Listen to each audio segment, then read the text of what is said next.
What really happened with your host, Mike Rivero. The history the government hopes you never learn. Here is your host, Michael Rivero. Aloha, America. Welcome to our show. It is Wednesday, July 29th, 2020, middle of the weekday, hump day, starting that long, slow glide down to Pauhana Friday, and whatever insanity is due in store for us. We have a lot to talk about today, and as usual, I'm going to talk news until I run out of news, and at that point, we'll open up the phone lines and let you get on the air with your comments, questions, observations, and opinions here. So getting right on into it, as you're all probably aware, the big tech companies, Google, Facebook, YouTube, Twitter, have taken it upon themselves to impose censorship on the traffic going through their platforms. And there's a very liberal bias, there's an anti-conservative bias, and finally Congress has called them on it. So right now the heads of these companies are in a congressional hearing, or have been in a congressional hearing all morning, trying to justify what there's, and they basically come down to the same way. There's no deliberate intention to censor conservatives. It's just the way the algorithms work out. Well, somebody wrote those algorithms, and I remember there was this one member of Congress who was saying that, once he got elected to Congress, this last year, all of a sudden he's getting complaints from his constituents that in their Gmail accounts, his campaign email is going to the junk folder. And he said, why is this happening? And the executive that they were talking to at the time says, well, we're trying to give people what they want. And people in Gmail, they want email from friends and family that they know personally, and they don't want the rest of this stuff. And the guy came back and said, yeah, but this is email they signed up for, as part of our campaign. And why isn't this happening to the liberals? And the guy said, well, it's just the way the algorithms are written. Okay, who wrote the algorithms? Let's get them on that witness stand. Let's find out who it was who said, you're going to write the algorithms to do this. Because anybody with a brain and two eyes looking at what's going on knows there's an anti-conservative bias in all of these companies. There's also an anti-truther bias. I mean, right now, big tech is censoring doctors who express politically incorrect viewpoints about coronavirus. We all saw what happened with that video of these two doctors out there saying that hydroxychloroquine really does work. And all of a sudden was just vanished, double plus ungood. So they're talking about in Congress that these companies represent monopolies, and that it may be time to invoke existing law to break them up, the way Ma Bell was broken up. And I know that when Ma Bell was broken up, it caused a lot of problems temporarily. But in the long run, it did result in competition, which lowered prices and improved service. And I really do feel that the public discourse needs to have an open platform out there and not be shuttled through gatekeepers who very clearly are imposing their own personal political agendas on the content.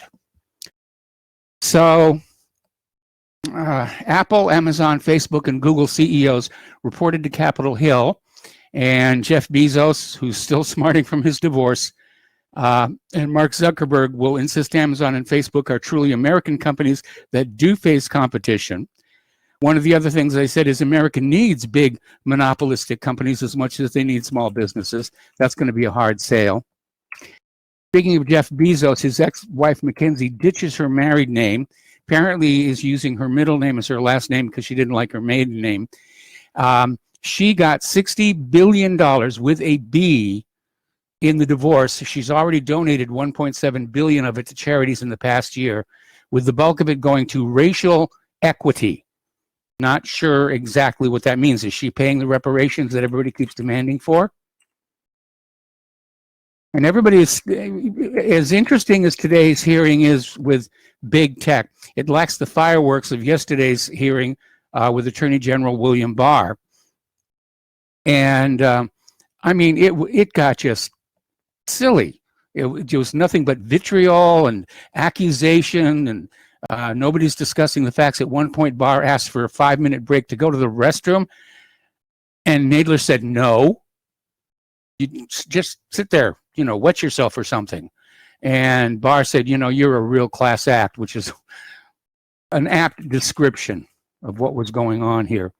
So during the hearings yesterday, there was a video that was showing the violent side of protests, because the Democrats and the corporate media are still trying to push this idea that these are peaceful demonstrations against police brutality, and that all this talk about violence out in Portland is a myth. We were talking about that yesterday, where the official talking points is the stories about violence and people getting hurt and people getting killed and places being burned and vandalized. It's all a myth that's in Washington, D.C., and it's not really happening.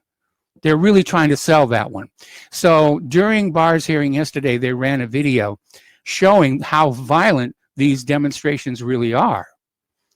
And the video began with clips of more than a dozen media outlets and Democratic leaders describing the wave of anti-racism demonstration as peaceful protests, followed by the widow of retired St. Louis Police Captain David Dorn speaking about the murder of her husband by a looter on June 2nd. Then they had video of rioting, looting, and arson that began to play, with the widow's speech continuing. It was a very well done video. And of course, the Democrats and the media are out there saying, oh, how could you do that? You know, you're putting a false face on all the violence here, because we know there's no violence here, because we told you there's no violence here. How dare you gainsay us? How dare you prove that we're lying to the American people? You're not supposed to do that. That's against the rules we just made up.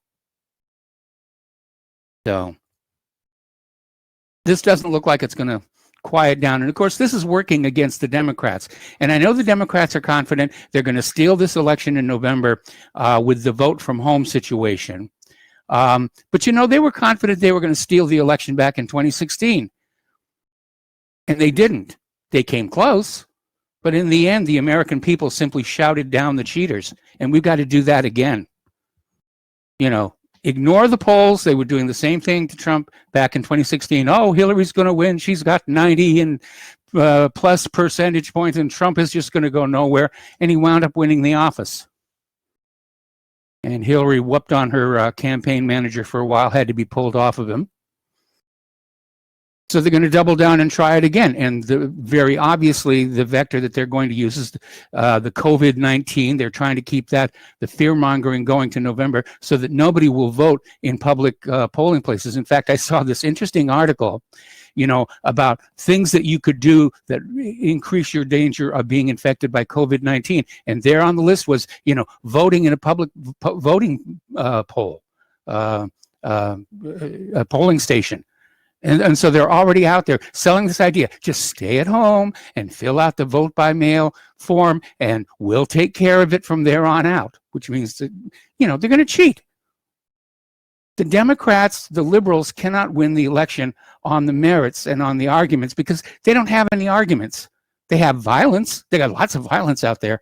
Vote for us or we'll torch your business. It's a lousy way to be running an election. And they're going to try and cheat, because that's what they did before. Anyway, getting back to our domestic politics here, apparently there's been a new release of declassified documents regarding the Christopher Steele dossier on Donald Trump. And apparently in these documents, it reveals that the FBI was pushing to include the Steele accusations in their report, even though they were unvetted and unconfirmed. Now, that's not normally the way these things are supposed to work. In final reports, you're supposed to have verifiable, confirmed facts. And in this case, the FBI was going with all these accusations in the Christopher Steele dossier, which we now know was just completely made up out of thin air, including the stories about the prostitutes. It was a coup d'etat attempt, failed miserably. And I don't understand why Donald Trump is just sort of kicking back with this relaxed attitude about it. Yeah, he's still the president, but you know, if somebody tries to knock you off the throne, you have to respond, and you have to respond forcefully, or they're going to try again. I'm sure they're all sitting out there saying, well, we got away with it the first time. Let's, you know, if at first you don't succeed, try again. Now, apparently, former Barack Obama advisor Valerie Jarrett was grilled on the Steele dossier and the FBI spying on the Trump campaign live on TV, but tried to dodge the topic altogether, earning comparisons to Hillary Clinton from conservatives. Now, remember back on Benghazi when Hillary Clinton was testifying and she said, at this point, what does it really matter? or I think the actual quote was, "What at this point doesn't matter." And so Valerie Jarrett, when confronted by a Fox Business anchor, said, "Why? I don't understand why our focus isn't on what's happening right now." In other words, forget about what was happening back in 2016 and 2017 and 2018. It doesn't matter anymore. Yeah, it does matter. It does matter when a small group of individuals within the FBI and the Department of Justice and the CIA decide they know what's better for this country than 330 million Americans. That does matter, because that's what changes this from being a republic with a democratically elected leadership into being a dictatorship or an oligarchy. And yes, all governments are oligarchies to one extent or another, but I don't want the CIA deciding who's going to be running the government. I don't want the FBI deciding who's going to be running the government. I want to decide who's going to be running the government, along with 330 other million Americans. That's the way it's supposed to be. That's what we signed up for. That's our side of the contract with America, is that we have honest, fair, verifiable elections, and we're not getting them. We're being cheated. We're being taxed without our due representation. And in the school where I first learned about such things about American history, taxation without representation was grounds for an armed revolution.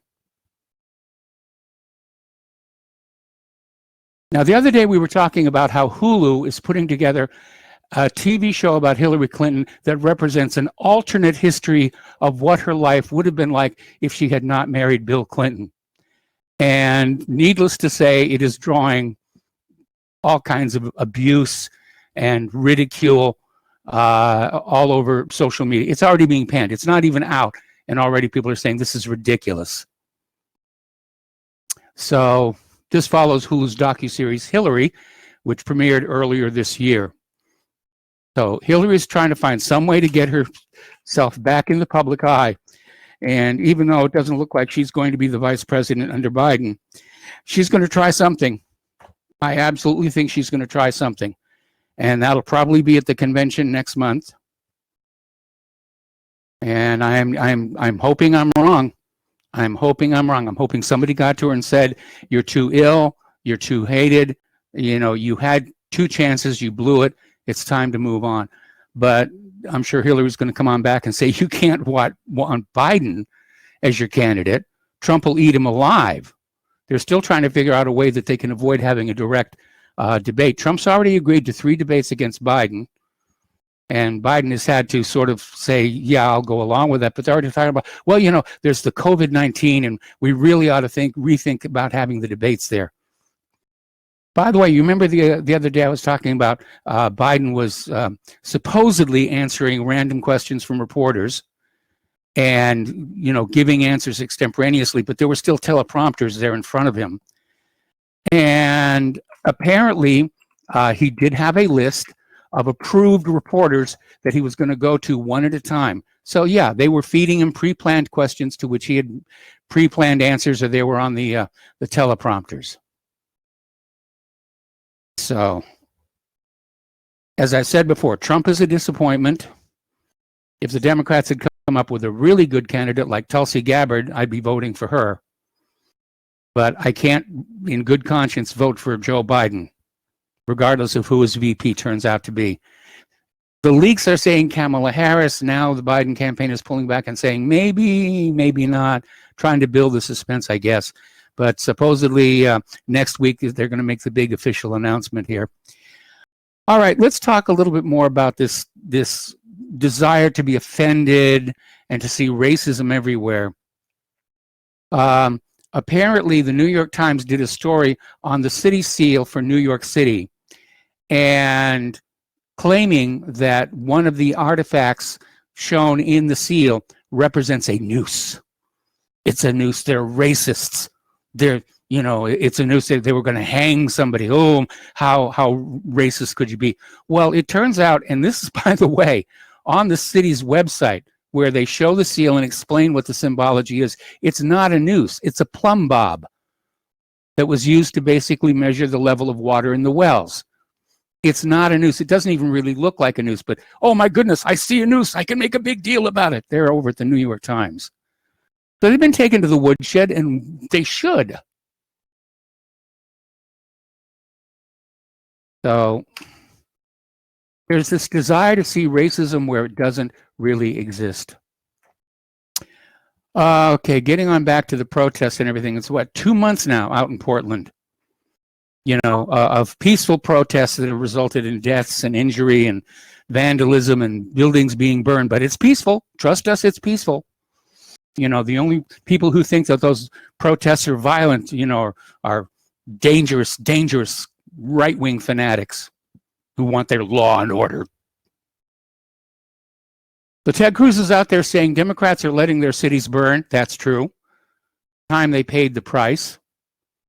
And as the summer of 2020 spirals into more street violence by rioters posing as protesters against police violence, there's the irony. The police are violent, therefore we're going to be violent. Anyway, the Republican senators pushing one way to hold Democratic officers responsible for allowing the continuing chaos. And that's exactly what's happening. And there's something that you might want to have as a personal talking point as you talk about the upcoming election, not just the president, but members of Congress, members of the Senate, and just say, look at what the Democratic leadership allowed to happen in these cities for political gain. Do you want that happening to the nation as a whole? Because that's exactly what will happen. Look what happened when Hillary lost in 2016. They rioted everywhere. And it was always the liberal Democrats who were causing the damage. The conservatives don't get out there and kick over trash cans and set things on fire. It's always the liberal Democrats because they're following, what their leaders are saying it's permissible to do. Now, speaking of Democrats and terrorism, apparently Antifa and Black Lives Matter protesters, they've been using fireworks, including some of those mortars which can cause concussions and stuff. Apparently, they're now packing their fireworks bombs with nails to make them more lethal, more damaging. And apparently, Black Lives Matter protesters attacked the Atlanta field office of U.S. Immigration and Customs Enforcement with nails embedded in fireworks bombs. That is really serious stuff. That's assault with a deadly weapon, in my opinion. It's certainly assault, whether the weapon is considered deadly or not. So why aren't these people being arrested? Why are they not being given their stainless steel cufflinks and marched off to jail? That's what I want to know.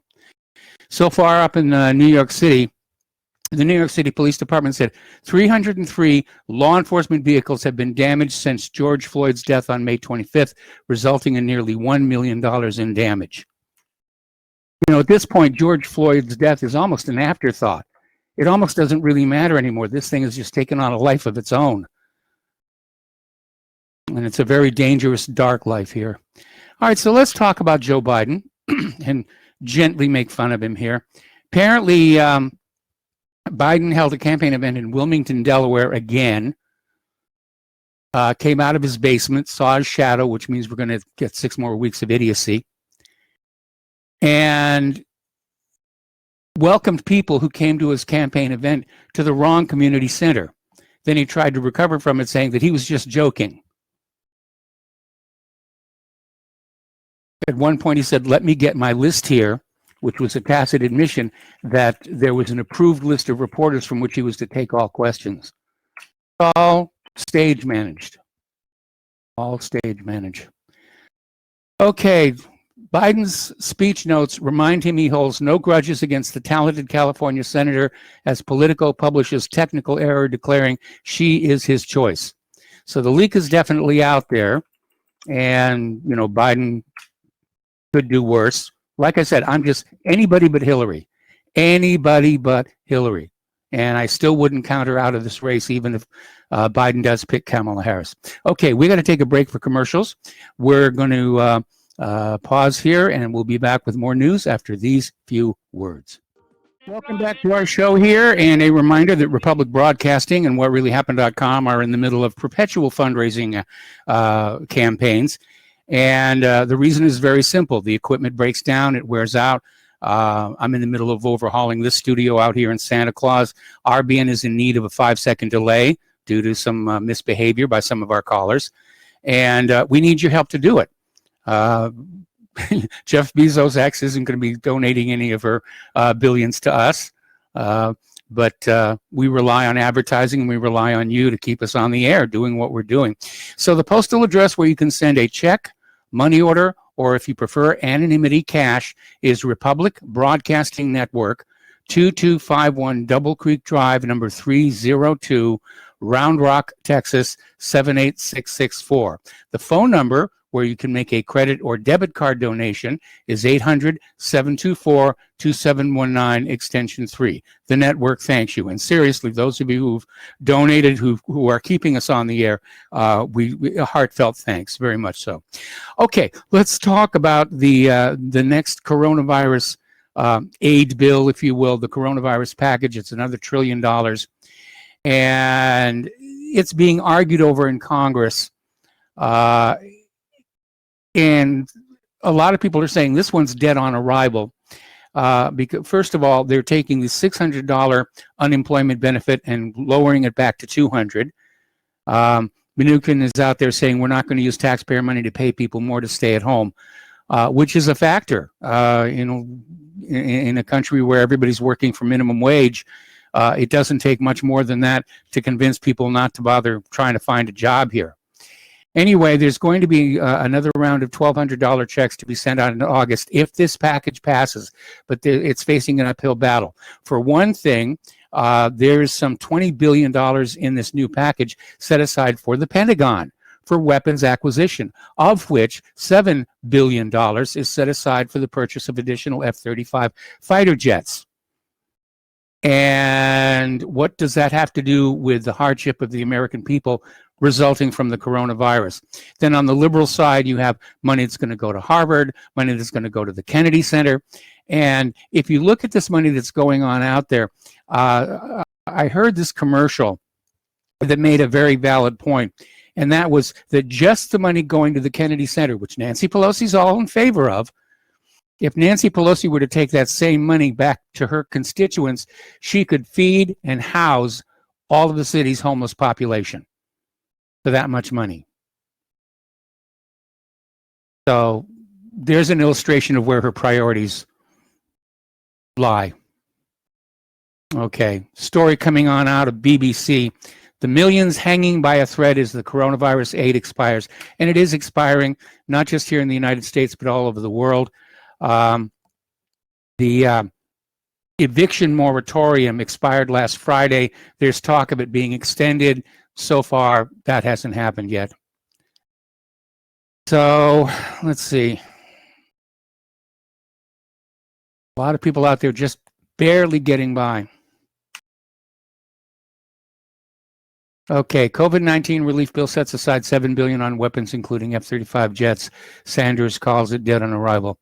Okay, Schumer is out there fuming over what he calls the GOP HEALS Act, and he demands an avalanche of stimulus, meaning more money, to avoid a piecemeal solution.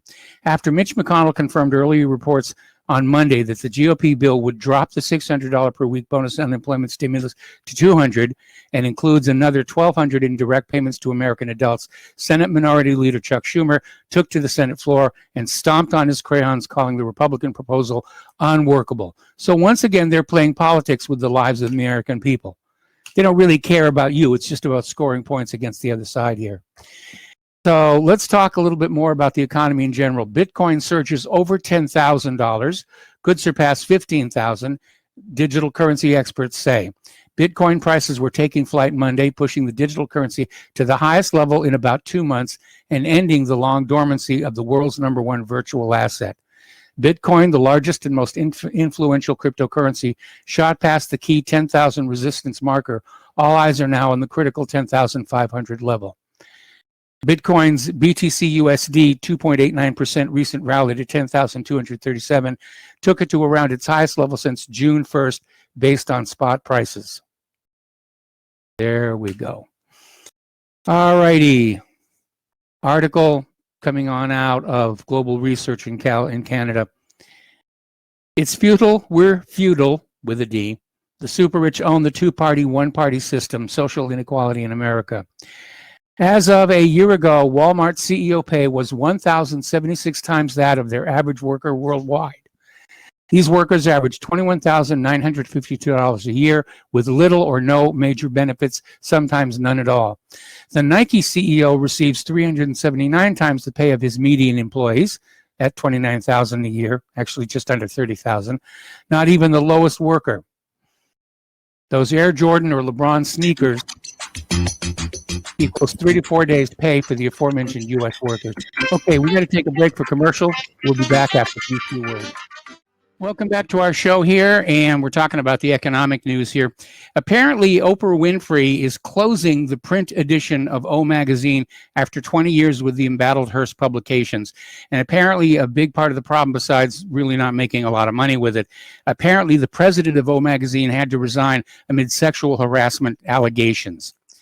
So they're going to cease printing after its December 2020 issue, according to reports. This article implies that there'll still be an online presence here. Now, as long as Amazon is in the hot seat there before that House committee right now, there's another story. This one came out from Blacklisted News. And apparently, over the years, Amazon has invested in a lot of startups and gaining their proprietary information. And this helps Amazon to crush smaller companies by launching similar products in the market that end up competing with the ones the startups launched. This was originally reported by the Wall Street Journal's Dana Mattioli and Cara Lombardo. The journalist spoke with many founders, investors, and advisors of different startups who said Amazon met with or invested in their companies only with the sole motive of later building its own products that directly competed with the smaller company. And owing to the popularity of Amazon, the Amazon-made products often went on to crush the competition and the smaller companies. Living Social, a deals website in which Amazon took a 30% stake, says it began requesting the access of the company's data. It even hired away some of the employees and contacted Living Social's clients, offering them better deals. Okay, we talked about this a couple of days ago, about these strange packets of seeds that are coming in the mail from China, and everyone's saying, oh, it's some kind of an attack, and the packages were identified as jewelry, and there were seeds inside, and they're still saying, don't plant the seeds, we don't know what's in them. But it's beginning to look like this was some kind of a marketing gag by the company in China, where they wanted to basically sort of create the illusion of a global presence. And I'm not sure about the fine details, but it looks like it was a marketing ploy that went wrong here. So the Washington State Department of Agriculture wrote about the phenomenon on their Facebook page and said the seeds are being shipped in packaging that identifies the contents as jewelry. So is it agricultural warfare? Well, at this point, no, they don't think so, but they're saying don't plant the seeds anyway because we can't tell with those Chinese people. Heaven alone knows what they're up to now. Speaking of China, we keep seeing all these articles, and this is very, very worrying. This is from Bruce Wiles' blogspot.com. China's massive Three Gorges Dam on the edge of failure. Apparently, the water level is already something like 6 meters above what is considered the break point. And more water is pouring in from Tibet. And the dam is in peril. It's one of the world's largest. It's 1.5 miles long, 600 feet tall. About 400 million people live downstream of the dam, and apparently no plans have been made for their evacuation. If that dam lets go, the flood surge is going to go right through Wuhan, and it'll go all the way out to Shanghai. And I hope it doesn't happen, because the economic devastation, along with the real world devastation, will be bad for China and ultimately the world itself because of our interlinked economies. Turning to the international news now, pressure for sanctions against Turkey increases as tensions with Greece grow. Divided on how to deal with Turkey, some European leaders are calling for sanctions and others are calling for a reset in Euro-Turkish relations. French President Macron and the German chairman of the parliamentary group of the European People's Party, Manfred Weber, have been in a hurry in recent days to push for sanctions against Turkey because of its provocations against Greece and Cyprus. Now, a Turkish magazine is calling for a revival of the caliphate, return of the caliphs, if you will here. The Turkish Bar Association has filed a criminal complaint against pro-Islam magazine Gerçek Hayat for instigating hatred and called for an armed rebellion against the Turkish government. So anyway. Okay, there's a video out there, and it shows Iran practicing for an attack on a U.S. aircraft carrier. And they actually built a mock-up of a Nimitz-style carrier. It's not full scale, of course, but they went on out and they shot it with missiles, and they did helicopter assault onto the flight deck, speedboats around it and everything. And I don't know how realistic that is, because most aircraft carriers have their fleet auxiliaries around them, and this did not. But it certainly looks impressive on video, and maybe that was the whole point of this. All right, we are seeing more tensions along the Lebanese-Israeli border. We're seeing tensions everywhere. It's just everybody wants a war. They're just waiting for a starting time. Somebody's got to get up there with the green flag and say, all right, start your engines. Whoa, we'll go. Along with Iranian military advisors and Russian air support, Hezbollah fighters are involved in aiding Syria combat U.S. aggression, including its ISIS, al-Nusra, and other jihadist proxies. Israeli airstrikes in Syria killed Hezbollah fighters before. Its leadership vowed to retaliate against Israeli aggression when any of its personnel are harmed.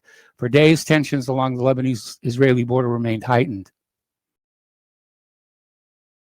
Remember what Rodney King said, can't we just all get along?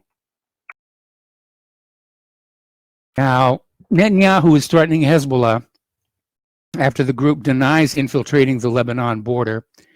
And Netanyahu is saying, do not repeat this mistake. He's saying, do not test our military. Defense Minister Benny Gantz has promised a powerful response after a bout of shelling on the Israel-Lebanon border.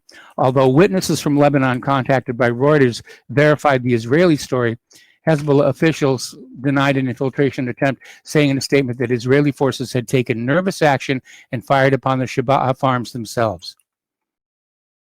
Now, here's a good one. Not too long, well, actually, it was a long time ago, 1994, July 18th, there was a bombing at the Argentine-Israeli Mutual Association Jewish Community Center in Buenos Aires. And it was one of the worst pre-9/11 terrorist attacks in the Western Hemisphere, killing 85 and injuring 300. Now, since then, the U.S. and Israeli governments have blamed Iran for the bloodshed, citing it as primary evidence of Tehran's role as the world's largest state sponsor of terrorism. However, apparently there is a police spy who has come forward with testimony indicating that it may have been an inside job and that Iran had nothing to do with it. Imagine my shock and surprise on that one. So, after the bombing, the U.S. and Israel placed pressure on the Argentine government to implicate Iran. At the time, however, officials in the embassy in Buenos Aires were well aware there was no evidence to support such a conclusion. It was a false flag attack. So, in 2014, the public learned that a former spy who had infiltrated the Jewish community in Buenos Aires on behalf of Argentina's federal police had revealed to two investigative journalists that he'd been ordered to turn over blueprints to the building to his federal police case officer. And he was convinced the building plans were used by the real culprits behind the bombing.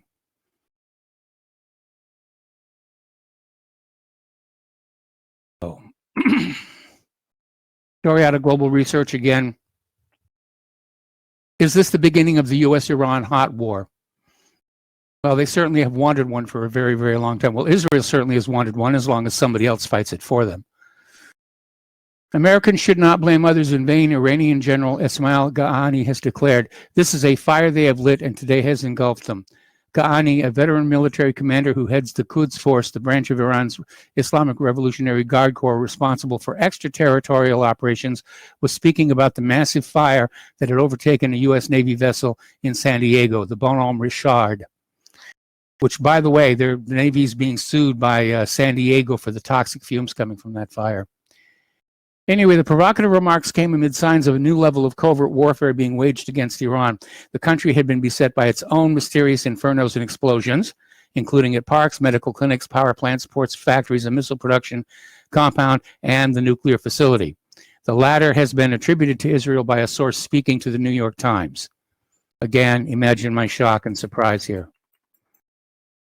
All right, getting on over to France and Turkey, who are making stink face at each other. A confrontation between the two NATO states, France and Turkey, continues to trouble the Mediterranean region. Egyptian forces are mobilizing, and many other military players are continuing operations there. In March of 2011, during a hectic weekend, the French delegation to the UN Security Council managed to convince all other member states of the Council to support Resolution 1973. It was all about the humanitarian corridor for Benghazi, which was considered the good opposition by the government of Nicolas Sarkozy. One of his whisperers was the controversial philosopher Bernard-Henri Lévy, who supported a French intervention. Lévy, fond of the humanitarian war, found a congenial partner in Sarkozy. Okay, China's getting ready to build a new assault carrier, and it's called the Type 076 Landing Helicopter Dock. It's a variant of that type of warship that combines a helicopter carrier, a catapult aircraft launching system, and a docking area for amphibious landing craft. If they can pull it off, it's going to be a formidable platform. And apparently they're going to have an electromagnetic catapult for the launching of drones. So that's an ambitious, ambitious plan. See if they can pull that off. Okay, this is a very troubling article. This is from Zero Hedge. A U.S.-China military conflict deemed highly likely to almost certain over the next 3 years. I saw another article along the similar vein saying 1 year. But let's go with 3 years for right now. A top independent Australia-based think tank, which regularly advises the Canberra government, has produced a risk assessment studying the likelihood of America and China going to war. Involving defense experts around the world, the study was undertaken on the heels of the U.S. sending 2 carrier strike groups to sail through the South China Sea in a provocative freedom of navigation operation. Given that normalization with China, a long-time foreign policy emphasis which goes back to Nixon and Carter, appears to have gone out the window during the latter half of the Trump administration, there's lately been much forecasting on the potential for the U.S. and China to stumble into war. I'd like to point out at this point, you know, both parties are nuclear armed. So we ended World War II with nuclear weapons. World War III maybe started with nuclear weapons. So it's just crazy. It's just absolutely crazy. All right, we got some other random stories here. Apparently, an outbreak of salmonella across 23 U.S. states has sickened hundreds of people, resulting in an investigation by the CDC. Oregon has so far reported the most cases of salmonella, 51, with a total of 212 people infected across the states as of July 23rd. The outbreak is rapidly growing in size. A specific food item, grocery store, or restaurant chain has not been identified as the source of infections yet. So stay tuned for more information about that. Okay.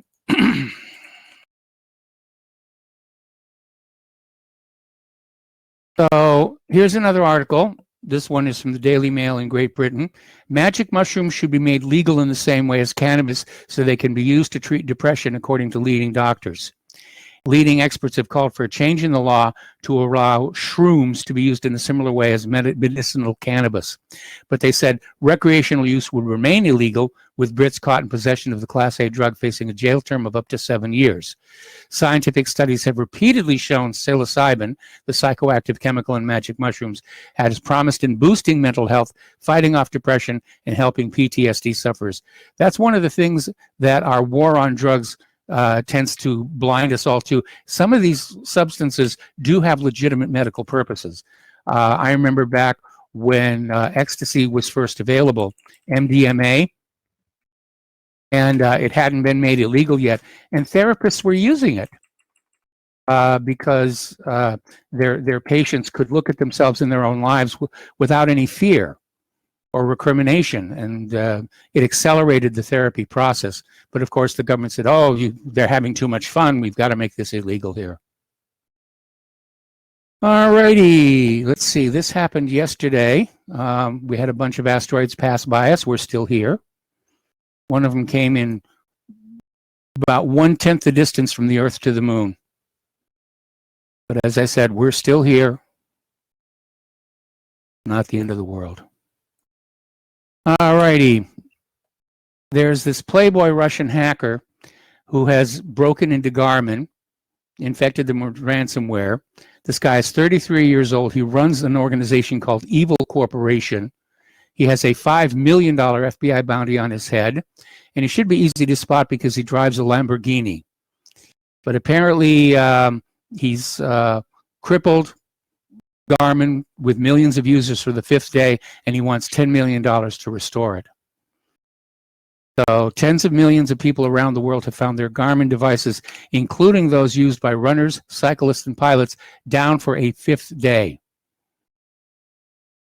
Now, obviously, this hacker is a bad guy, but it underscores one of the weaknesses of having everything go through the internet to a central server, and that is that it can be interrupted. I'll give you a good example. On the iPhone, there is a very nice mapping system, and it works really well to get you from point A to point B as long as you're within range of a cell tower. But if you're way out in the boonies or the cell tower system goes down, the mapping tool stops working properly, as opposed to GPS mapping tools that are totally self-contained in the device, such as, well, there used to be one called Navigon. They got bought by Garmin. But that one, the maps were all internal, and you could keep on going even if you were out of touch with the cell tower system. I mean, you had to manually update your maps and everything. But I'd rather have standalone systems than everything networked together for this very reason. If everything's networked together, then anybody who can crack that network, they have tremendous amounts of power. They really do. Okay, remember Dr. Anthony Fauci? He did the first pitch at a baseball game, and apparently he just threw the ball wildly out of line here. They actually made a baseball card of him, and apparently it has topped records for sales in just 24 hours. Everybody wants one of these. And the Topps Now limited edition baseball trading card featuring Dr. Fauci, director of the National Institute of Allergy and Infectious Diseases, set an all-time print record run for the franchise, 51,512 cards. I guess they'll probably do a bit more, but Fauci's pitch was well off the mark and hurtled short and to the left of the home plate circle. Should have practiced a little bit more. Okay, this is really kind of cool, but we're going to take a commercial break here. And when we come back, I'm going to talk about this next Mars mission. We'll be back after these words from our sponsors. Welcome back to our show here. We're going to go ahead and open up the phone lines now. But before we take any phone calls, I want to get to this story because this is kind of cool. And you all know I'm ex-NASA, and I have a special affinity for the planet Mars. And NASA's getting ready to launch the Perseverance rover to Mars. In fact, I think the launch is tomorrow, if I remember correctly. And one of the cool things is they're taking a helicopter along to Mars. Now, it's a little tiny helicopter, and it's really a proof of concept demonstrator because it's robotic, and it has to be because, you know, under the best of conditions, it's 20 minutes between you touch a control here on Earth and you get a response on Mars. So what they're going to do is they're just going to start saying, okay, do a hop that's 6 inches forward, then try to do a hop that's a couple of feet forward, and just basically prove that this is going to work. And then in future missions, they'll take along a lot larger helicopter that can go out and take more pictures, do sample return, and reach areas where the rover cannot. So this is really very, very cool, and I wish them a lot of luck. So anyway, the helicopter weighs 4 pounds. It's called Ingenuity. And apparently, a few months after touchdown, will attempt to fly solo. Once dropping out of the Martian surface, Ingenuity will start out like a baby bird, rising 10 feet into the planet's thin atmosphere and flying forward up to 6 feet. With each attempt, it will attempt to go higher and further. Okay, let's take a phone call. Al in Canada. Aloha, Al. Welcome to the show. What's on your mind? Hi, Mike. That helicopter sounds a lot like Mission to Mars, that movie they made in 2000. Yes. Right? Yep. It really sounds like that. But the thing with the helicopter, it's very maneuverable. Right? You're basically kind of hovering in the air.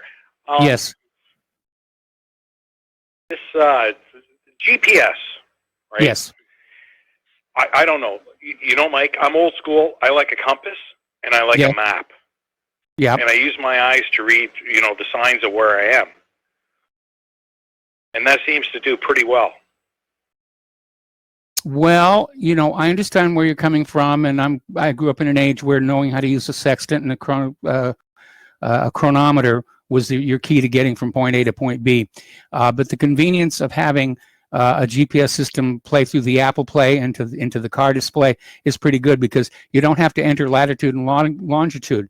You can say, which way to this restaurant, and it'll lay out the path on the roadway, and that's something you can't get with a compass and a map.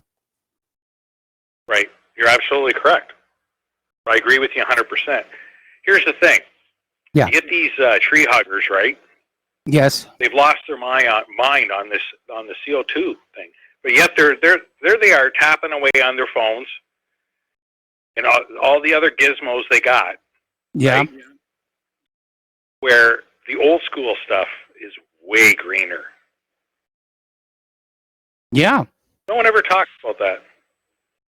How simply, like a simpler life is less stressful to our environment.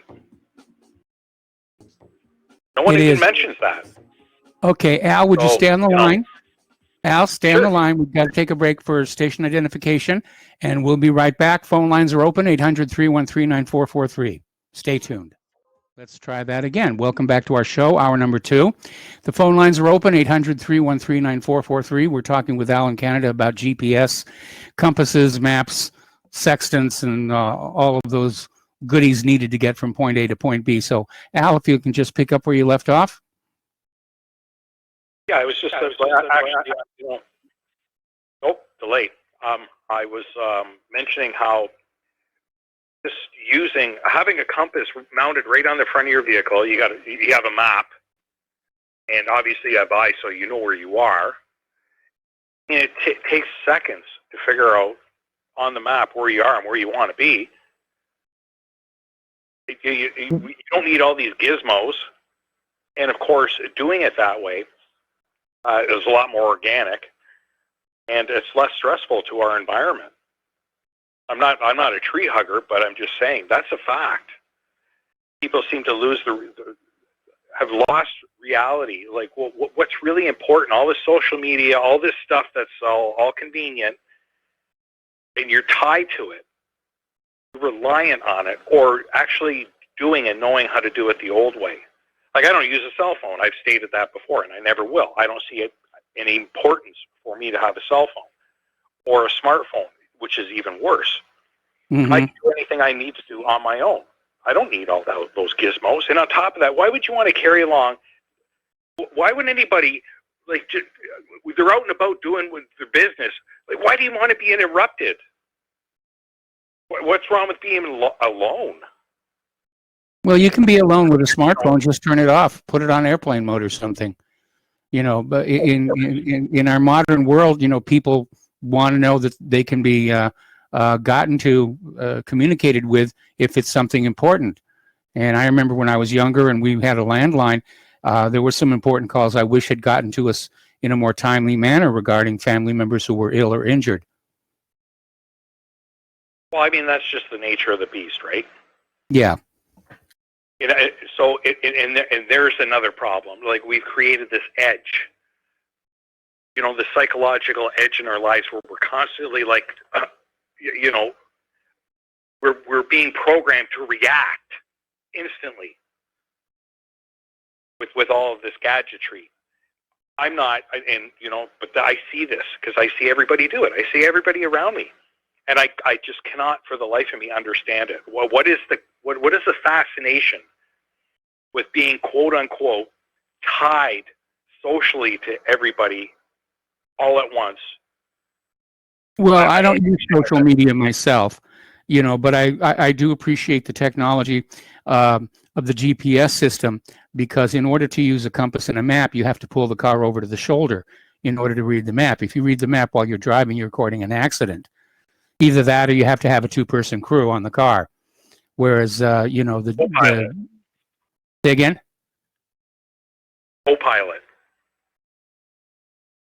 Right? You have to have a co-pilot. Yeah, exactly. And they have, it's lovely Lady Claire. Well, she's a very lovely lady, but she never really learned how to use a map.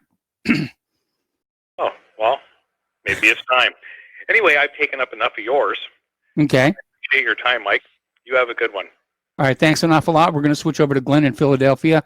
Hello, Glenn. Welcome to the show. What's on your mind? Hi, Mike. Hi, I'm kind of talking about land navigation and GPSs and compasses and maps, and sort of chuckling. How many times have you seen in a movie where somebody people are running around and doing all moving in all different directions, and then somebody pulls out a compass as though this is going to tell him or her where he or she is. Mm-hmm. That's just not the way it works. I mean, unless you're, in the Scouts or the military or an orienteering club, yes, or something like that, you're not going to know, how to use the compass. Like you always have to have a starting your reference point. Like before you yes. set off, the first thing you do is take a compass bearing as to where you presently are, and then along the way at intervals you're constantly checking your compass to make sure you're in the direction you want to go in, and Mm-hmm. you reference points in the distance like a mountain or something like that, or a tree. Yes. Or that compass is that and in the military you learn how to use maps and stuff or do basically land navigation or orienteering, but this is a discipline, and it requires a type of awareness of one's location and maintaining continuity of awareness of one's direction of travel. We simply don't have. I mean, only a minute percentage of the population is trained to do this. Yes. The nice thing about GPS, like you're all disoriented, you've been here this way, and all of a sudden, bing, you know where you are and which way you want to go. So it's literally knowledge from above telling you where you are, enabling you to get there. When I was young, I worked a job where I had to drive around. I had a van for the company I worked for, and I had map books for 2 counties. And when we were dispatched to a location, you had to find it, in the maps. You go to the back, find the page for the map you want to use, go to that page, and we navigated around like that, between 2 different counties with map books. Yes. Well, nowadays, you can deliver a pizza and be, guided directly to, okay, here's your destination. It's really quite amazing, but we are very, very dependent upon it. I just that point that. Well, just like we were dependent on compasses and map books. I remember the map book that they sold for LA County back when I lived there. And the running joke is that they were war surplus Japanese invasion plans. And it was a very good book, and it was very useful. But yeah, the new system with the GPS, yes, we're dependent on it, just as we were dependent on earlier technologies.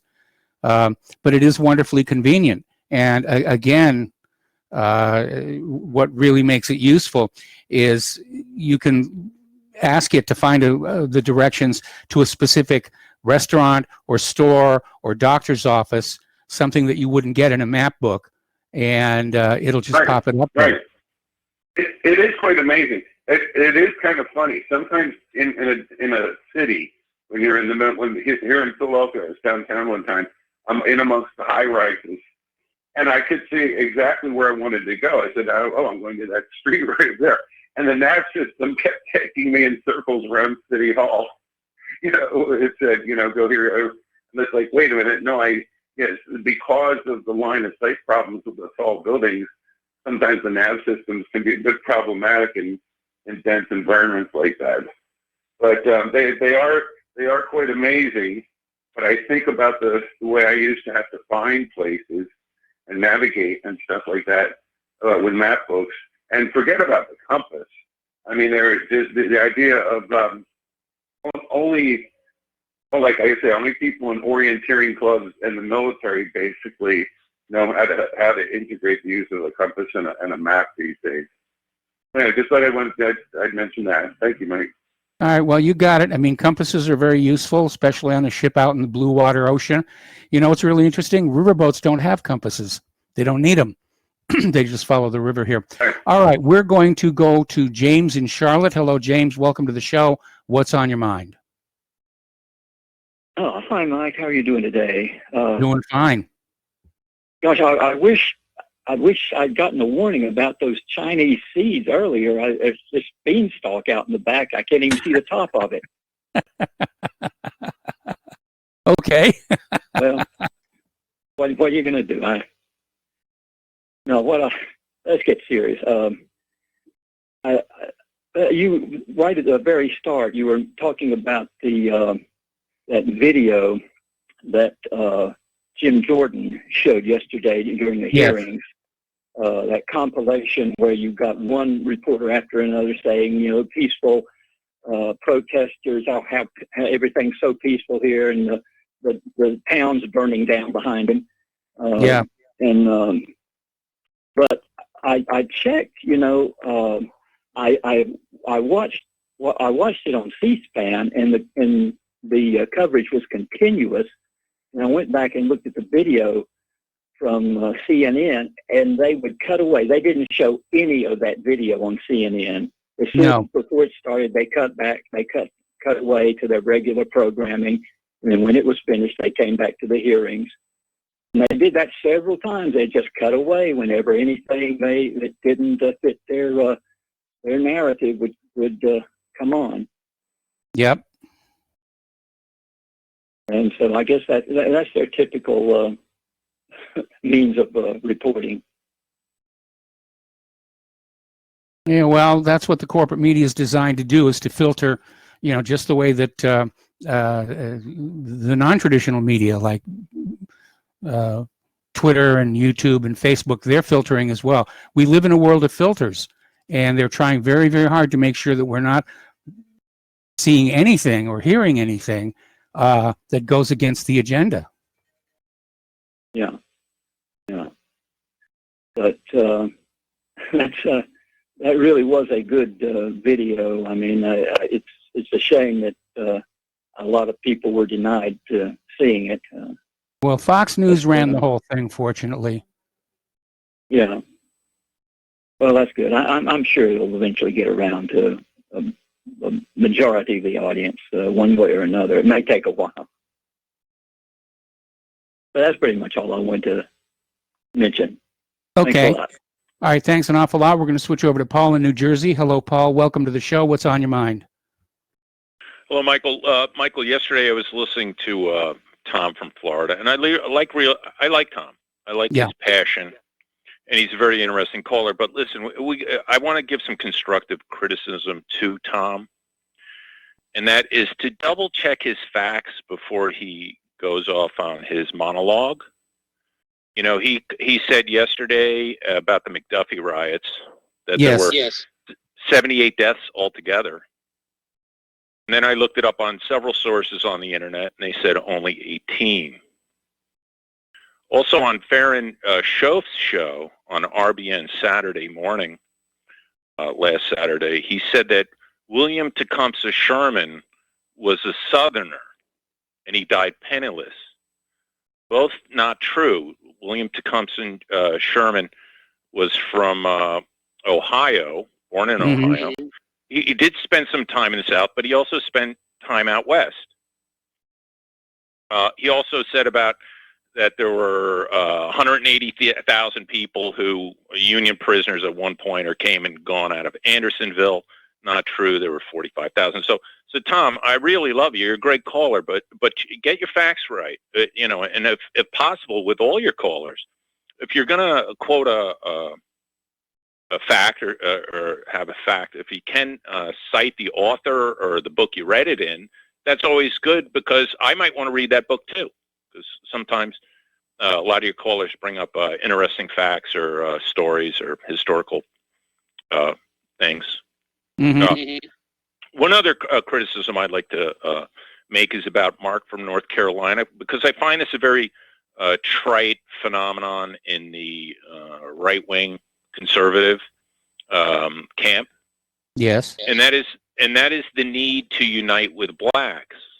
Because let's be honest, and I wish all the talk show hosts, whenever somebody says that, that a talk show host would have the presence of mind to ask them, well, what's the demographics in your town?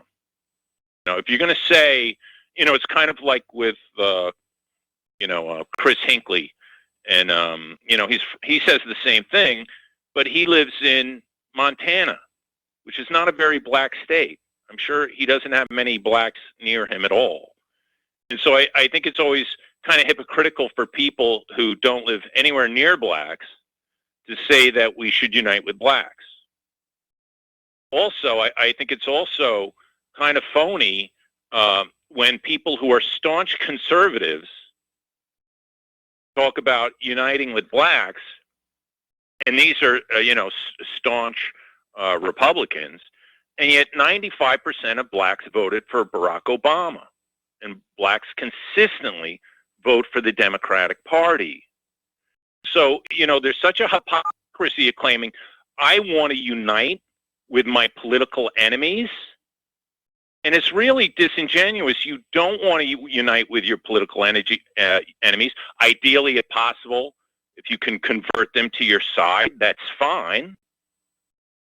But the Republican, party has been, trying to pander to blacks, to, do all these things, trying to win over black votes, and it really hasn't manifested in any mass, tidal wave of black votes coming to the Republican Party.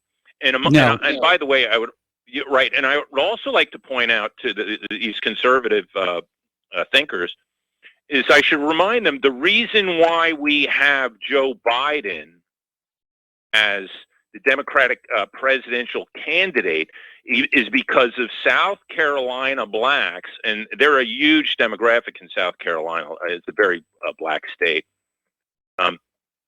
That they basically, of course, shunned Andrew Yang and Bernie Sanders. And they were really very instrumental in changing the overall political and, or at least popular support and the momentum of Bernie Sanders. They stopped that dead. And, and in a sense, you could argue that, Biden is riding among the black community and the popularity in the black community because of his riding on Barack Obama's coattails. Yes. Because of, I would argue. So in a sense, and that's what I'm saying, blacks are so politically polarized from our whites. We have to be honest. We've been nice enough. We passed, affirmative action was passed under a Republican. That was under Nixon, right? Yes. There have been all these things to do trying to win over the blacks to the Republican Party. It hasn't manifested in anything. So please, fellas, stop the charade. They don't want to unite. They're not going to unite. And so stop pandering and putting out this, we must unite. We must unite. If we see some blacks moving over to the Republican Party, I guess then you might be able to advocate that. But so far, there's been no, movement of blacks into the Republican Party. And really, you should be focusing on alienated whites and conservatives who are concerned about, what's happening to America's demographics, the displacement of whites. You could also remember with the riots going on now, there's going to be a lot of disenfranchised former Democrats who are not happy about Black Lives Matter and what's happening in their cities. Those are the people the Republican Party should be pandering to, not trying to cozy up to the blacks. On that note, Michael, thank you for letting me indulge in a monologue and for humoring me. Thank you. You've got it there. Thank you for the call. And we're going to go to Dustin in New Jersey. Hello, Dustin. Welcome to the show. What's on your mind? All lives matter. All lives matter. Racist. Man. Oh, man. Mike, I don't know if you know this, if you talked about this yet, but those doctors, the front line, they were only basically registered 2 weeks ago. I was hearing that they basically was funded by what's left of the Tea Party. And you noticed they all had the same lab coats on, right? Like, you noticed that? They all had the America's frontline doctors on. Like, how come they didn't have, like, where they're from? Like, if they're from Johns Hopkins or another. This was like, I don't know, you heard about that Emmanuel woman, right? Like the one who runs a ministry in like a shopping mall, a little mini mall. Yeah. Oh, my God. You know, Mike, I'm going to give you guys this. I'm not, Mike, I didn't stay at a Holiday Inn. Okay. I'm going to hang on the line. I still didn't stay on a Holiday Inn, but I will hang on. All right. Hang on the line. We're going to take a break for commercials, and we'll be right back. Welcome back to our show here. We're talking with Dustin in New Jersey. And Dustin, if you could pick up where you left off. I did say I didn't stay at a Holiday Inn, so that doesn't make me a doctor or, epidemiologist or virologist or anything, or armchair general. But, Mike, this frontline doctors, they're putting out some, just non-truths about... Give me an example. Face masks don't work. That's a non-truth. The least face mask, which would be like the breathable mask, which you're not going to suffocate from a breathable... You don't suffocate from any mask. Okay, guys? I mean, breathable mask, there's that word, breathable. That surgical mask will probably give you a 5% protection. And then, you got your N95, N100s, which obviously are the upper category. And then you got gas masks, etc. But, I mean, that woman, the one who runs that ministry, who believes in that crazy stuff, alien DNA. You heard that, alien DNA. And, yeah. I mean, that was beyond, that's just crazy. I don't know. That whole thing was like, it just seemed like it was a fraud. But there's truths and half-truths. Masks work to a certain percentage. That's better than nothing. Point. That's the key point. Is the percentage gain worth the inconvenience? That's it, Mike. And plus the 5% maybe of the social distancing, which is 10%. Is that better than zero? But, Mike, I get angry because I hear about the hydroxychloroquine. They call it a cure. It's not a cure. It's a treatment. And I'll tell you why. Trump said 14 days he took that for, right? The 14-day treatment. But yes, you guys do realize you got to take it basically indefinitely.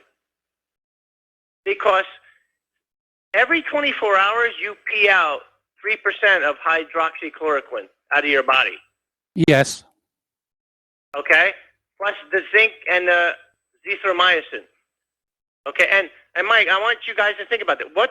There is a lot of negatives to taking this. You heard about the retina damage of the eyes, right? And the heart murmur. What was it called? The arrhythmia of heart, right? I believe the diarrhea, the nauseousness. There's a lot of. We're talking long term, but you have to take it long term. You cannot stop taking hydroxychloroquine because okay. Now that I had not heard. That I had not heard. We're almost to the end of this segment here. I want to put out a little bit of information for you. When this whole thing started, I bought some of those N95 masks. Now, I used to smoke. I quit recently, but I still had some tobacco around here. So I did a little experiment where I inhaled some cigar smoke, and then I put the N95 mask on, holding my breath. Then I exhaled, and the smoke went right through the front of the mask. Now, if you look at the size of the smoke particles compared to that of the virus, you'll realize those N95 masks aren't really all that effective. Well, there's a lot of fakes, Mike, and there's also, you got heavy particles, which the cheaper masks will stop, but then you got the aerosol particles, which is the smaller, the 0.2, which gas masks will stop. N95, N100s, the real ones, like by 3M, there's a lot of fake ones going on. But, Mike, these people were not really telling us the truth, okay? Because if you just think about it, you'd have to take... Well, I think it would be more honest for you to say that you disagree with them. I think it's more honest for you to say that you disagree with them, but I don't know that what you're telling us is the truth. You've adopted... I agree with you, Mike. Yeah, don't go what I say. Do your own research. But, Mike, if you look, hydroxychloroquine, you would have to take that for basically, for constantly. You can't stop at 14 days. You'd have to take that past what the vaccine would give you. I don't take vaccines, by the way. That's Miles asked me if I took vaccines. That was like last week. I don't get flu vaccines. You know, I take colloidal silver and all. I eat healthy and stuff. Colloidal. But I mean, colloidal silver. I take meso silver in the mornings. Sovereign silver at night. That's nano silver is the sovereign silver. But but please, guys, don't think this is a cure. It's not a cure. It's a treatment. It's for like other things. It's not for this particular virus. It's for malaria. It's only to take for 14 days and you stop. It's not made to take indefinitely. So somebody called in yesterday say you got to take it if they wish they was over the counter. There's a reason why it's not over the counter. Partly might have to do with economics with the pharmaceutical industry, but another is long-term effects, Mike. You know, like I said, I'm not a doctor. I don't know, but if you can do a little more research on this hydroxychloroquine, but I mean, it does have a lot of issues if you take it past the 14 days. And like I said, if you take it past 14 days, you'd have to take it with a virus that's if you stop taking it after 14 days, the virus is still there. It leaves your body. You'd have to take it indefinitely till you want to get a vaccine, right? No, that doesn't necessarily follow if you've developed antibodies to it. If you do, but after 4 months, they're saying the antibodies disappear. Yeah, So well, we don't know. You don't have to take hydroxychloroquine. Anyway, we got to let you go. We got to take another break for commercials. We got more callers waiting on the line, and we'll be right back. Welcome back to our show here. And before we go back to the phone lines here, message for Dustin. During the break, I went out and checked, and our N95 masks are, in fact, made by 3M. Okay, so let's go back to the phones. Bobby in Florida. Hello, Bobby. Welcome to the show. What's on your mind? Yeah, Mike, I just wanted to make a comment about Paul in New Jersey. Yesterday, he made a comment about Joseph Stalin being a nice, not such a bad guy. Well, I think he needs to do a little research himself because he killed millions and millions of people. Yes. But anyway, and if you line Stalin up with Hitler and the other guys there, Churchill and Roosevelt, I think Hitler was kind of a nice guy. I got to spend the afternoon one time with some people from Ukraine in their 80s, some older people, but that's another story. Anyway, I've learned a lot about that day and Hitler and all that other mess. I'm not a Hitler fan, by the way, but I mean, I'm just saying the lesser evil, we always play the lesser evil, and not too crazy about that.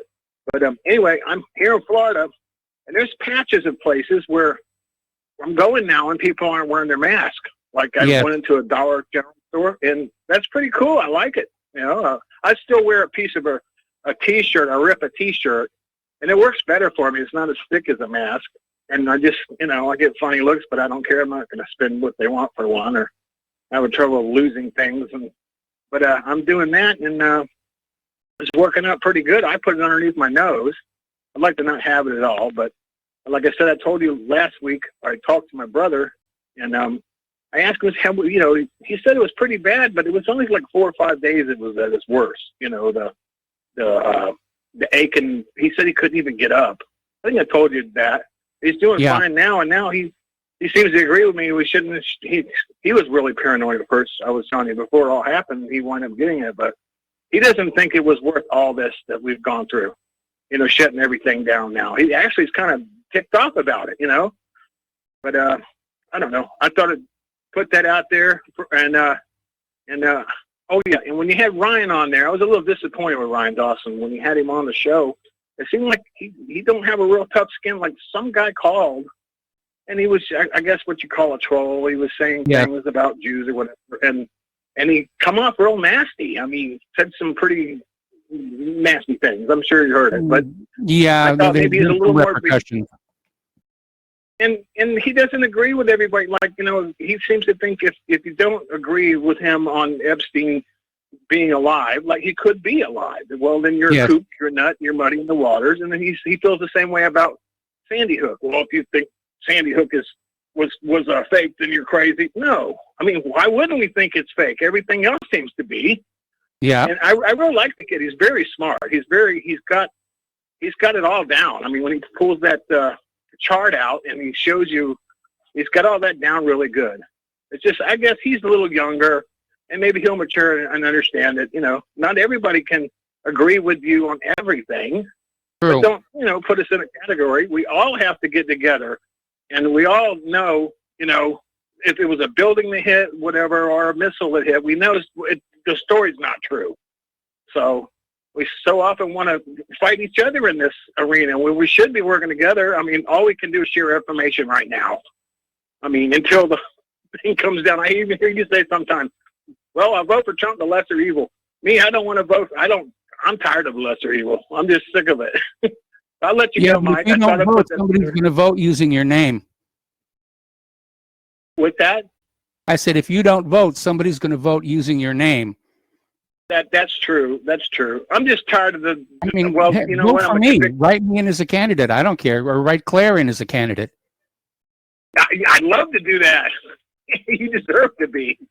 Well, I'll let you go, Mike. I'll talk to you later. All right. Thanks an awful lot here. We're going to switch over to Mark in North Carolina. Hello, Mark. What's on your mind? Hey, Mike. What's going on? Hey, Mike.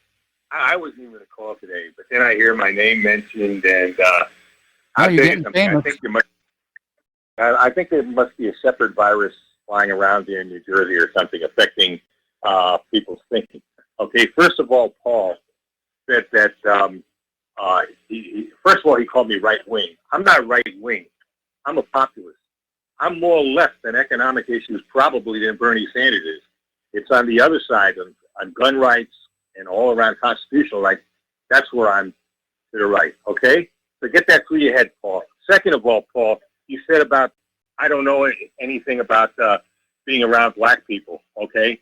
And you gave your what I consider racist statements there. Okay, first of all, Paul, I was born in New York City, okay? Born and raised in New York City. I went to a very integrated school. I've had 3 wives. My first wife was black, okay? So you can't, on top of that, where I live here in North Carolina, there are plenty of black people here in North Carolina. As a matter of fact, my neighbor right across the lawn from me is black.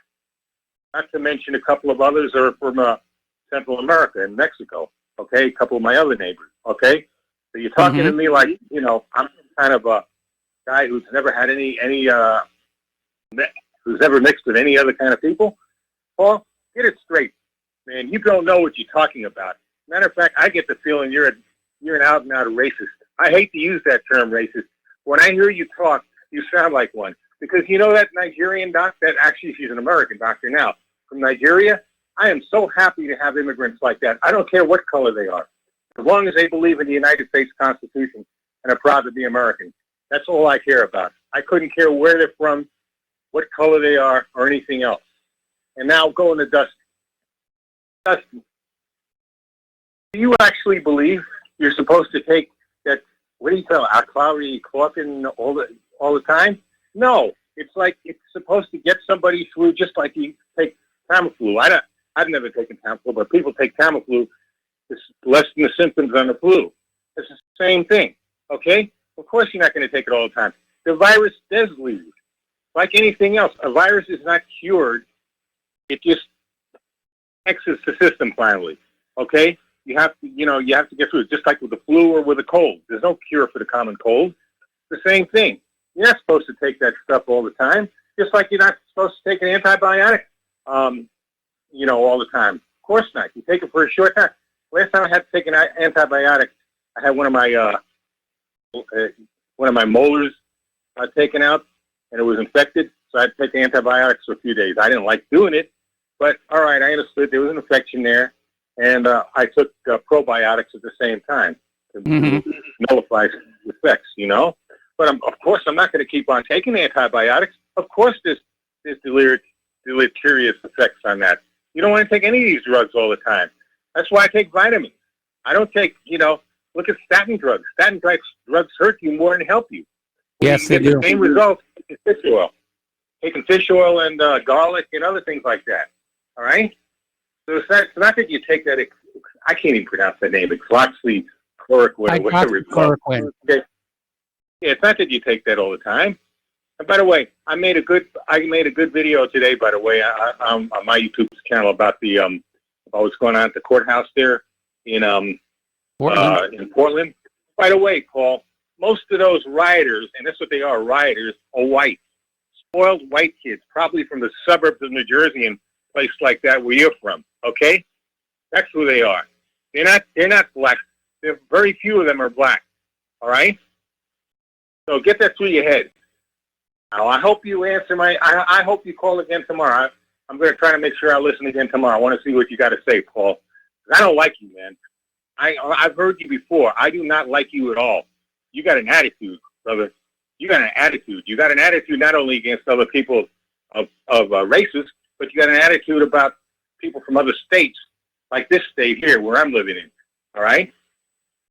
So get that through your head. Like I said, maybe we can do something about that New Jersey virus, because it definitely seems to be interfering with people's thinking. And Dustin, take the mask off, okay? It's not helping you. It's hurting you. That's all it is. You're smart with the silver and stuff like that, but take the mask off. And that's all I got to say, Mike. Thanks. All right. Thanks a lot, Mark. We're going to switch over to Joe in New York. Welcome to the show, Joe. What's on your mind today? Hi. Thank you very much for taking my call. I almost never call in, but I had to call in when, and I forgot his name. I'm sorry, that caller that you held over the break about the America's Frontier doctors. Yes. Frontline. Frontline. I'm sorry. Almost every single thing he said is absolutely and completely untrue. First of all, this nonsense that these doctors that became doctors 2 weeks ago, I mean, it's complete nonsense. The Dr. Simone Gold, who is the founder, is a board-certified emergency physician from California. There was Dr. Robert Hamilton, who is a world-renowned pediatrician from Santa Monica, has been for 36 years. There have been every single doctor there. I'm sorry, every single person there has been a doctor for many years. You could look on their website. I mean, it was taken down, but it was archived. They give their credentials, where they went to medical school, how many decades. I mean, the dark caller is completely nuts. I mean, what is he talking about? And like I said, a lot of them, including this Dr. Hamilton, world-renowned. They created special programs in pediatrics that are world-renowned. I mean, these are well-known doctors. They have been for decades. These are not this nonsense that he's peddling, somebody that just came off the street. These are legitimate doctors. And of course, they were wearing the same coat. They were promoting the organization that sponsored it. I mean, to me here. You know, now in defense of Dustin here, he does have a bad habit of speaking in half sentences, where he'll start a sentence, get halfway through, then another thought jumps off and goes in a different direction. And because of that, it's possible for people to misunderstand what it is he's trying to say. Now, my impression is he was talking about it was the organization that was only recently formed, not the doctors themselves. Of course, it was. Well, that's and what's wrong with that? Of course, they were formed as a result of the government's response to COVID. There's nothing wrong with that at all. Absolutely right. Yeah, I mean, that's the whole. And also on the mask studies, there was a study published just this month in the Journal of Clinical Research Cardiology, out of a Scandinavian country. I mean, the doctors are from, I can't remember which one, and it's called Effects of Surgical and FFP N95 Face Masks on Cardiopulmonary Exercise Capacity. Yes. The title is long and it's somewhat misleading, but if you read it, and this was the first large-scale study done on masks, and it concludes, and this is a mainstream journal, this is not some kind of a fringe, has nothing to do with aliens or anything like that. A mainstream journal, and it said that prolonged use of masks, even by healthy people, has detrimental effects on cardiopulmonary, on the cardiopulmonary system, on ventilation, and on quality of life. Mm-hmm. And this is for healthy people. If somebody is less than healthy, it could be especially detrimental. And the CDC, if you go on the CDC website, on their page called Emerging Infectious Diseases Policy Review from May of this year. There's a study there called Non-Pharmaceutical Measures for Pandemic Influenza in Non-Healthcare Settings, Personal Protective and Environmental Measures. And so it's not talking about COVID because the study was done pre that, but it's talking about the flu. It says, sorry, I don't want to misquote, but here it is. We, quote, we did not find evidence that surgical type face masks are effective in reducing laboratory confirmed influenza transmission, either when worn by infected persons or by persons in the general community to reduce their susceptibility. So this is a CDC study that's saying at least masks don't help. We talked about this, I think, about a week and a half ago. Right. But that's all. I primarily, that's the reason I called. Thank you, Mike. All right. Well, thank you. We're going to switch over to Fred in Michigan. Hello, Fred. Welcome to the show. What's on your mind? Hey there, Mike. Martin in LA called either your broadcaster or Chris's Road Warrior Radio weeks ago. New England Journal of Medicine, 21 May this year, featured an article regarding universal masking in hospitals, and it was their conclusion that they're totally ineffective and even interruptive of sufficient alveolar oxygenation. The air exchange sac must be properly ventilated to absorb sufficient oxygen to sustain energy production throughout the body. And that's why people who wear these masks with any kind of lung deficiency will always begin to suffer effects quite quickly. And then, so Dustin needs to check in with Road Warrior Radio. Chris has got all this documented. And even Fauci 5 years ago is on record declaring the exact same, that they are totally useless.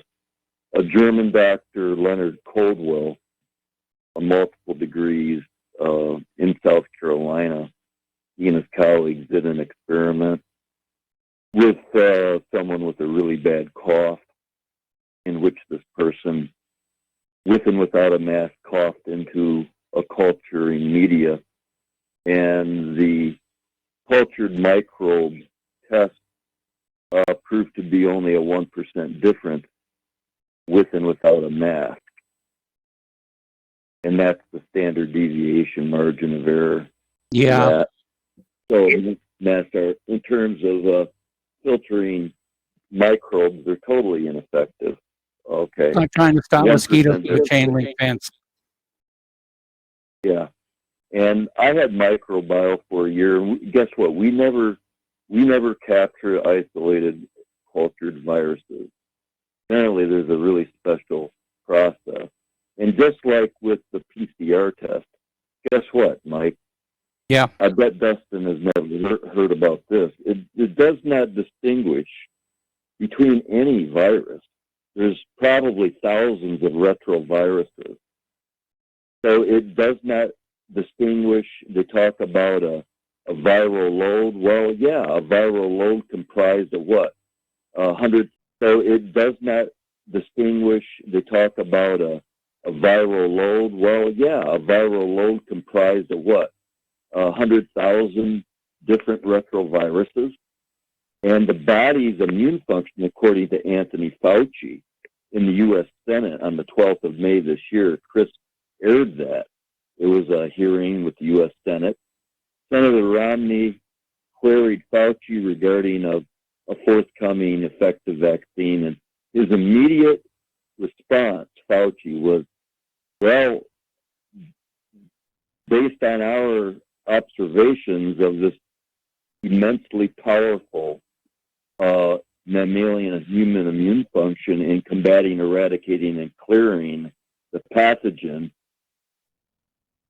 conceptually, we think we could have a relatively effective vaccine within 18 months.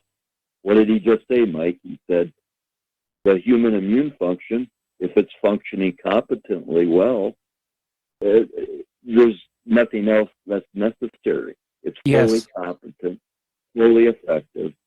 But you see, Mike, he did engage in what's called the Alice in Wonderland technique. He juxtaposed two contradictory statements. And that's part of this psychological warfare process that Chris elucidated on the 3rd of July. And it's right out of, it's called the Kubark Manual, National Defense Intelligence College. It's called Inducing Information. This is the title of the manual, Inducing Information, Interrogation, Science, and Art. And chapter 5 is the Kubark, where they get into this Alice in Wonderland. It's called The Power of Applied Confusion. Well, that's what Fauci demonstrated on the 12th of May to Senator Romney. Okay, juxtaposing two contradictory declarations. So what happens, the audience that is wholly uneducated and totally programmed to, with blind faith trust, abide by the dictates of the established communitarian. Now remember, communitarianism, Mike. This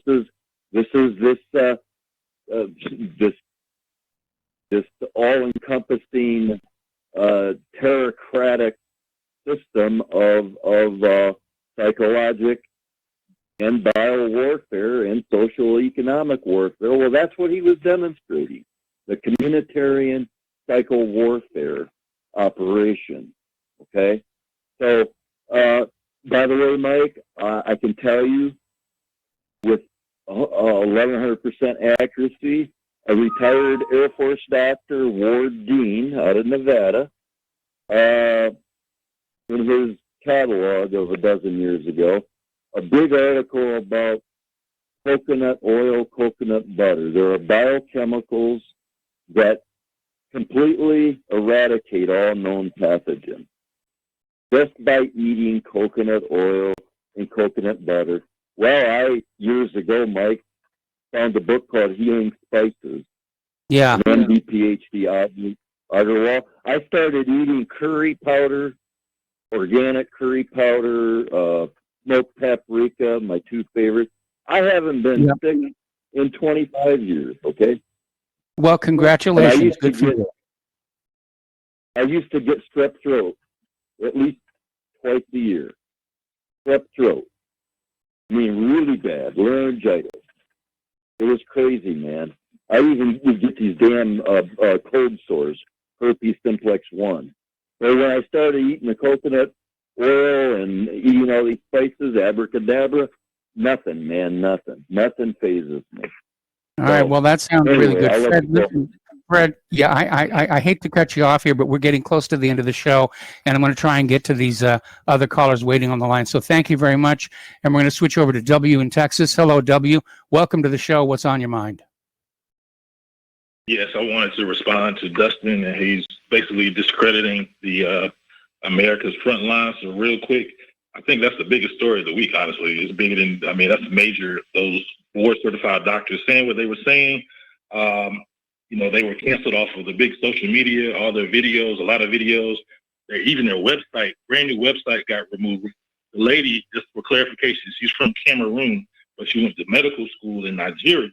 Her background is she runs 2 clinics in Houston. Her experience is as a pediatrician and emergency care. Of course, she's board certified as well. And real quick, for everyone listening, you can go to Brighteon.com. The name of the video that came out yesterday that's very powerful It's called Frontline Doctors Lockdown Consequences. Go to Brighteon, EON.com.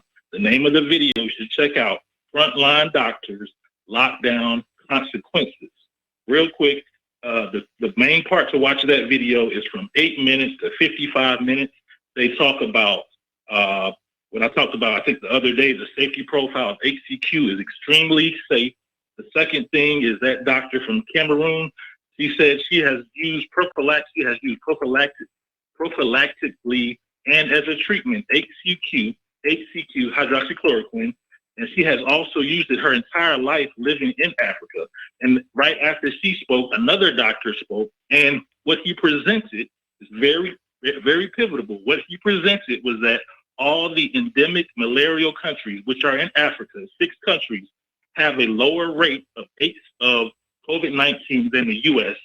from the beginning till now, and that relates to hydroxychloroquine being used in those countries, in those tropical countries with malaria. So I just want to say, check out that video. It breaks it down beautifully. I mean, there is no rebuttal to anything that these doctors said. It's powerful stuff. Check it out. All right. Well, thanks an awful lot.